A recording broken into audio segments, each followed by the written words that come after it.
نام کی طرف پلٹ گئے جو نام ان کے ماں باپ نے رکھا تھا، مولا علی علیہ الصلوۃ والسلام کے صحابی کے. اور اسی کوفے میں جناب میثم تمار ہمیشہ مولا علی کی شان میں قصیدہ بیان کرتے ہیں. یہی وہ کوفہ ہے کہ جہاں ایک زمانے میں ہزاروں ممبروں سے مولا کائنات کو گالیاں دی جاتی تھیں، بد زبانی کی جاتی تھی، برا بھلا کہا جاتا تھا. لیکن میثم تمار ایک ایسے واحد شخصیت کے مالک تھے کہ جو ہمیشہ مولا علی علیہ الصلوۃ والسلام کی شان میں قصیدہ پڑھا کرتے تھے. مولا علی علیہ الصلوۃ والسلام جناب کمیل سے فرماتے ہیں، کیا فرماتے ہیں؟ بحال الانوار کی یہ حدیث کیا فرماتے ہیں کہ یا میثم کیف انت اذا دعاک دعی بنی امیہ الی البراۃ منی. میثم اس وقت کیا کرو گے کہ جب تم سے کہا جائے گا کہ علی سے بیزاری اختیار کرو. میثم نے کیا کہا کہ واللہ لا ابرؤ، میں خدا کی قسم میں آپ سے کبھی برات اختیار نہیں کر سکتا. تو مولا نے کیا کہا کہ اذن تقتل و تسلب، کہ تمہیں قتل کر دیا جائے گا، سولی پر چڑھا دیا. بھائی آج کے زمانے میں ہم اگر آپ سے کہیں کہ اگر آپ ہماری قصیدہ پڑھیں گے، بڑائی کریں گے، تو ہو سکتا ہے آپ کو مار ڈالا جائے، آپ کے اوپر حملہ ہو جائے، آپ کو قید کر لیا جائے. انسان پیچھے ہٹ جائے، اس کو اپنی جان کی پرواہ ہے. لیکن خدا کی قسم میثم تمار ایک ایسے واحد شخصیت کے مالک اس کوفے کے اندر. تو مولا کیا فرما رہے ہیں؟ تو مولا کے پاس علم غیب موجود ہے. مولا نے پہلے ہی کہہ دیا تھا کہ تمہیں اسی درخت کے پاس پھانسی دی جائے گی، زبان کو کاٹ دیا جائے گا، قتل کر دیا جاؤ گے. تو میثم نے کیا کہا کہ واللہ لا ابرؤ منک، خدا کی قسم میں آپ سے کبھی برات اختیار نہیں کر سکتا. مولا نے کیا فرمایا کہ اذن تقتل و تسلب، اے میثم تمار تمہیں قتل کر دیا جائے گا، سولی پر لٹکا دیا جائے گا، پھر کیا کرو گے؟ تو میثم نے کیا کہا کہ واللہ اصبر و فضاک، خدا کی قسم چاہے میری زبان کاٹ دی جائے، کچھ بھی ہو جائے میرے ساتھ، لیکن میں صبر و تحمل سے کام لوں گا. اس وقت مولا کائنات علی بن ابی طالب علیہ الصلوۃ والسلام نے جناب میثم تمار کے بارے میں ایک عجیب و غریب جملہ ارشاد فرمایا. ابھی آپ میثم تمار کے روضے کے اندر جائیں گے، وہاں جھانک کر دیکھیے گا. یہ حدیث کا فقرہ میثم تمار کی قبر کے اوپر موجود ہے کہ مولا علی علیہ الصلوۃ والسلام نے جب جناب میثم سے فرمایا کہ میثم اذن تقتل و تسلب، اے میثم تمار تمہیں قتل کر دیا جائے گا، سولی پر لٹکا دیا جائے گا. تو میثم نے کیا کہا کہ واللہ اصبر و فضاک، کہ خدا کی قسم میں اس وقت صبر و تحمل سے کام لوں گا. تو مولا علی علیہ الصلوۃ والسلام نے فرمایا کہ یا میثم اذن تکونا معی فی درجتی. اللہ اکبر. مولا نے کیا فرمایا کہ اے میثم تمار رتبے کے اعتبار سے، درجے کے اعتبار سے تم علی ابن ابی طالب کے برابر ہو. اسی لیے تو شاعر نے کیا خوب کہا کہ فراز دار سے میثم بیان دیتے ہیں، ارے رہے گا ذکر علی ہم زبان دیتے ہیں. تو میثم تمار ایک ایسے شخصیت کے مالک تھے کہ جو ہمیشہ مولا علی علیہ الصلوۃ والسلام کی شان میں قصیدہ پڑھتے تھے. اسی کوفے سے سن 60 ہجری کو میثم تمار یہاں سے کہاں گئے؟ حج کرنے کے لیے مدینہ پہنچا. شاید امام حسین سے ملاقات ہو جائے. امام حسین وہاں سے نکل چکے تھے. ام سلمہ سے ملاقات ہوئی. ام سلمہ نے کہا کہ امام حسین یہاں سے نکل چکے ہیں. بہرحال جب میثم تمار حج کر کے واپس آئے، عبید اللہ ابن زیاد نے اپنے سپاہیوں کو بھیجا میثم تمار کو گرفتار کرو. گرفتار کیا گیا میثم تمار کو. کہا کہ میثم اب بہت ہو چکا، علی کے شان میں قصیدہ پڑھنا چھوڑ دو، تمہیں قتل کر دیا جائے گا، تمہاری زبان کاٹ دی جائے گی. تو میثم تمار مسکرانے لگے. بھائی کچھ نیا کہو، یہ تو میرے مولا پہلے ہی کہہ چکے ہیں کہ میری زبان کاٹ دی جائے گی، مجھے سولی پر لٹکا دیا جائے گا. تو اس ملعون نے کیا کہا کہ میں تمہاری زبان کو نہیں کاٹوں گا، میں تمہارے مولا کے اس کلام کو جھوٹا ثابت کروں گا. میثم مسکرانے لگے. وہ لسان اللہ والی، وہ جو کہہ دیں گے وہ ہو کر ہی رہے گا.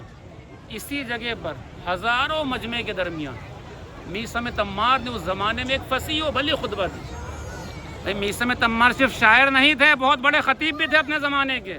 ہزاروں لوگوں کے درمیان اسی جگہ پر میثم تمار نے جب فصیح و بلی خطبہ دیا، عبید اللہ ابن زیاد کو جب راز کو فاش کرنے لگے، گھبرا گیا. اب تو تختہ الٹنے والا ہے، اب تو حکومت چلی جائے گی. اسی وقت اس نے حکم دیا کہ فوراً میثم تمار کی زبان کو کاٹ دی جائے. بہت ہی بے دردی کے ساتھ میثم تمار کی زبان کاٹا گیا. تلوار کے ذریعے سے حملہ کیا گیا پیٹ میں، پیٹ سے خون نکل رہا ہے، ناک سے خون نکل رہا ہے. زخمی حالت میں میثم تمار. 3 دن تک میثم تمار کا جنازہ کھجور کے درخت پر لٹکتا رہا. کوئی نہیں آ رہا، ڈر کی وجہ سے، خوف کی وجہ سے کہ میثم تمار کے جنازے کو نیچے اتارے. 3 دن گزر جانے کے بعد اسی کوفے میں میثم تمار کے جو دوست تھے ان کے ساتھ کھجور بیچا کرتے تھے، اور رات کی تاریکی میں آئے، میثم تمار کے جنازے کو نیچے اتارا، غسل و کفن دیا اور اسی جگہ پر دفن کی۔ دیکھیں میسم تمار کے روضے کی خاصیت کیا ہے؟ خود یہاں کے علماء کرام، یہاں کے رہنے والے بزرگان بیان کرتے ہیں کہ اگر کسی کے کمر میں درد ہو، آواز آ رہی ہے؟ غور سے سنیے گا، میسم تمار کے روضے کی خاصیت کیا ہے کہ اگر کسی کے کمر میں درد ہو یا گھٹنے میں درد ہو اور اپنے کمر اور گھٹنے کو میسم تمار کے روضے کی جالی سے مس کرتا ہے تو اس کے کمر کا درد اور گھٹنے کا درد فوراً ٹھیک ہو جاتا ہے، لیکن احترام کے ساتھ اپنے ہاتھ کو زری پہ لگائیے، جہاں درد ہو وہاں پر آپ مس کریں، ایسے نہیں کہ جا کے اپنے پیر کو آپ زری سے لگائیں یا کمر، احترام کے ساتھ اپنے ہاتھ کو زری پہ لگائیے، جہاں درد ہو اپنے ہاتھ سے مس کر دیں، انشاءاللہ شفا ملے گی۔ متوجہ ہو جائیے روضے کی طرف، زیارت پڑھتے ہیں۔ اعوذ باللہ من الشیطان الرجیم، بسم اللہ الرحمن الرحیم۔ زیارت جناب میسم تمار پڑھتا ہوں اپنی طرف سے، تمام زائرین و زائرات کی طرف سے، قربتاً الی اللہ۔ اللہ اکبر، اللہ اکبر، اشہد ان لا الہ الا اللہ وحدہ لا شریک لہ واشہد ان محمدا عبدہ ورسولہ جاء بالحق من عنده وصدق المرسلین۔ السلام علی رسول اللہ صلی اللہ علیہ وآلہ سید المرسلین۔ السلام علی علی امیر المومنین علیہ السلام سید الوصیین۔ السلام علی فاطمۃ الزہرا سیدۃ نساء العالمین۔ السلام علی الحسن والحسین سیدہ شباب اہل الجنت اجمعین۔ السلام علی الحجج المعصومین من ذریۃ الحسین علیہم السلام ورحمۃ اللہ وبرکاتہ۔ السلام علیکہ ایھا العبد الصالح یا میسم ابن یحییٰ التمار المطیع للہ ورسولہ ولامیر المومنین والفاطمہ والحسن والحسین، اشہد انک قد اقمت الصلاۃ وآتیت الزکاۃ وامرت بالمعروف ونہیت عن المنکر وجاہدت فی اللہ حق جہادہ وعملت بکتابہ مقتدیا بالصالحین ومتبعا للنبیین واشہد انک قتلت مظلوما شہیدا فلعن اللہ من ظلمک ومن افتری علیک ولعن اللہ من نصب لک العداوۃ والبغضاء الی یوم القیامہ وحشر اللہ قبورہم نارا وعد لهم عذابا علیما۔ جئتک ایھا العبد الصالح زائرا قبرک مقرا بحقک معترفا بفضلک، اسأل اللہ بالشان الذی لک عندہ ان یصلی علی محمد وآل محمد وان یقضی حوائجنا فی الدنیا والآخرہ ویجمعنا وإیاکم فی زمرۃ الفائزین مع محمد وآلہ الطاہرین۔ والسلام علیکہ ایھا الشہید یا میسم ابن یحییٰ التمار ورحمۃ اللہ وبرکاتہ۔ السلام علیکم مومنین، یہ جناب میسم تمار کا روضہ مبارک کی زیارت کرتے رہیں آپ لوگ اور مجھے دعا سے نوازتے رہیں۔ مولا سب کو زیارت پہ بلائے اور سب کی زیارت قبول کریں۔ یہ اندر زری مبارک ہے جناب میسم تمار۔ ابھی مولانا قبلہ سلطان نجفی صاحب نے پورا ایکسپلین کیا اور ہمارے چینل پر ہم کوشش کر رہے ہیں کہ آپ کو تمام شہداء کی زیارتیں جو ہے آپ کو کراتے رہیں، یہ آپ زیارت سے مشرف ہوں۔ یہاں کی خصوصیات بھی آپ کو بتا دی۔ اگر آپ کے کسی کے بھی کمر میں یا گھٹنے میں درد ہے، آپ لوگ دعا کریں، زیارت کریں اور مولا سب کو زیارت پہ بلائیں۔